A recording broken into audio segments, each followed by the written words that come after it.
What's up guys, Merrick Ops here, and today we got the top 5 reasons why Call of Duty Ghosts did not deserve all the hate that it got. First off, we got the squad point system. Now, this system, I personally preferred it way more than like Black Ops 3 system, and I think a lot of the other games use this system too. But in this system, basically you just play the game and you get a certain amount of squad points, and you can buy any like gun, attachment, perk, anything just by the amount of squad points, and your level does not matter. As opposed to Black Ops 3, this system has a totally different way of doing things. Well, it's not totally different, but you play the game and get unlock tokens. Now, you may be thinking, yeah, this is like, what, this is the exact same thing. Well, no, it's not.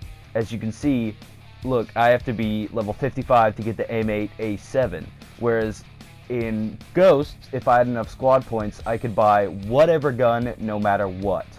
Now, I personally appreciate that more. And now if you look at this, we'll have all these black market options. Well, I mean, it can't be that much. I mean, it's not like it's, you know, well, that's a lot. Which, I guess that leads me to my next point. There's no supply drops. Now, in addition to its regular system where you have to level up and get unlock tokens, Call of Duty has a system where you can get crypto keys or COD points to get special weapons or different types of appearances or taunts for your character.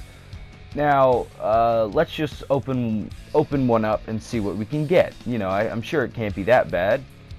Well, I got a nice gesture and some pretty, I guess, decent camos, and that took me around an hour of gameplay to get 10, maybe even 2 hours. So we're opening another one, and once again, a bunch of crap. So as you can see, that system just isn't that great.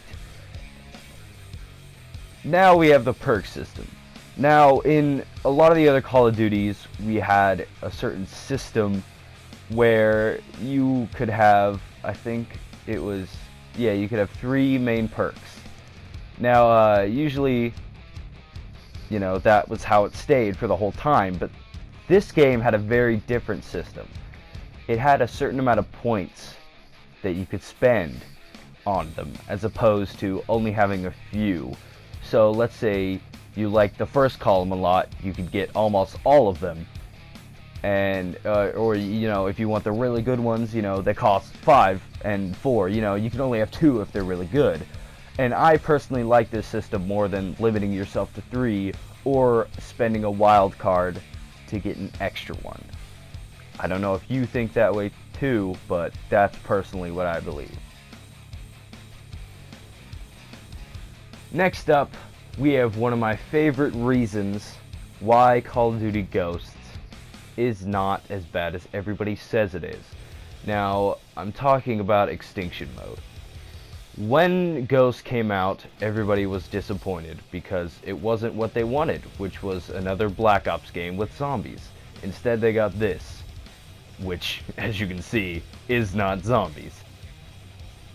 But in reality, it's not that bad either. I mean, people just rejected it because it wasn't what they wanted, which in all reality is kind of ridiculous.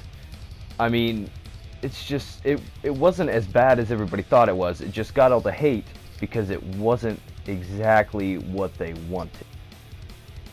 But in rebuttal to that, it's really a fun game mode. I mean, you can tell they put a lot of effort into all the level design and all the customization and the teamwork element. Now, Zombies doesn't really have this. I mean, yeah, the more people you have shooting at the zombies, the better, but in this game, you can have people with sentry guns, people with, you know, miniguns and grenade launchers, and people with, you know, special ammo that's helpful to certain enemies, or armor that's, you know, helpful to all the enemies so you don't take as much damage. And, you know, there's just different elements of teamwork that Zombies doesn't really have that this brought to the table. And I think people are just overlooking all the different elements and all the different things they put into this a little too much.